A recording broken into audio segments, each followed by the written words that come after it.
அனைவருக்கும் வணக்கம். Life success மூலம் உங்களை சந்திக்கிறேன். இந்த எபிசோடு வந்து மகாபில்வம். இந்த மகாபில்வம் மகத்தான காரியத்தை செய்யும். இது ஒவ்வொரு ஈசன் கோயில்லையும் இந்த மகாபில்வம் வந்து பூஜிக்கிறாங்க. நீங்கள் வந்து ஈசன் கோயிலுக்கு போகும்போது மகாபில்வத்தோடு போங்க. நீங்கள் உங்களுக்கு என்ன ப்ராப்ளம் இருந்தாலும் இதை நிவர்த்தி செய்யக்கூடியது மகாபில்வம். இதை வந்து சிவசிவா ஓம் நமச்சிவாயா என்று 108 டைம் மந்திரத்தோடு போடுங்க. உங்களுக்கு இருக்கிற எல்லா தோஷத்தையும் நிவர்த்தியாக்கும். வாழ்க்கையில் வந்து பண கஷ்டமாக இருக்கட்டும், மன கஷ்டமாக இருக்கட்டும், கடன் தொல்லையாக இருக்கட்டும், எல்லாத்தையும் நிவர்த்தி செய்யக்கூடிய ஒரே மகாசக்தி மகாபில்வம் மட்டுமே. பிறகு என்ன வேலை செய்யணும்னு பார்க்குறீங்களா?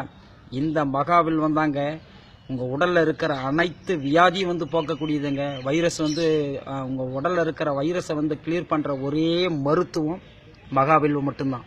இது எப்படி சாப்பிடணும்னு நினைக்கிறீங்களா?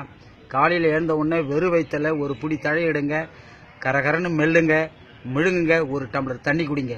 இது முக்கியமான விஷயங்க. இன்னும் நிறைய பேர் வந்து சக்கரை வியாதியில் வந்து குணப்படுத்தவே முடியாமல் இன்றைக்கும் வந்து கஷ்டப்படுறாங்க. சக்கரை வியாதியை குணப்படுத்தும் ஒரே மருத்துவம் மகாபில்வம்.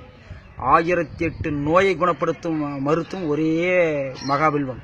இந்த மகாபில்வம் பாருங்கள், அடுக்கடுக்காக இருக்குதுங்களா? சாதாரண வில்வம் எப்பவுமே ஒரே ஒரு தழை தாங்க. மகாபில்வம் மட்டும்தான் வந்து இங்கே பாருங்கள், 1 2 3 4 5 6 7 8 9 அடுக்குங்க இந்த மகாபில்வம். இந்த மகாபில்வத்தை நீங்கள் கையில் தொட்டாவே உங்களுடைய பாவங்கள் எல்லாம் நிவர்த்தியாகும். வாழ்க்கையில் வந்து சந்தோஷமாக இருப்பீங்க. இன்றைக்கி நிறைய சந்தோஷத்துக்கு தாங்க நிறைய பேர் அலைஞ்சிருக்கிறாங்க. சினிமாவுக்கு போகிறாங்க, இந்தாண்ட வந்து கோயிலுக்கு போகிறாங்க. அவசியம் ஒரு புடி எடுங்க. சிவன் மேலே வந்து 108 டைம் சிவசிவா என்று போடுங்க. உங்களுடைய பிரச்சனை எல்லாமே வந்து சக்ஸஸ் ஆகும்.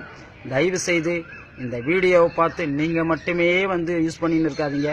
அனைவரும் வந்து பார்க்கணும். நீங்கள் லைக் பண்ணுங்கள், சப்ஸ்கிரைப் செய்யுங்க, ஷேர் பண்ணுங்கள். ஏன்னா மகத்தான காரியத்தை யாரெல்லாம் செய்கிறாங்களோ அவங்க வந்து வாழ்க்கையில் வந்து நல்லா சக்ஸஸாக இருப்பாங்க. நன்றி.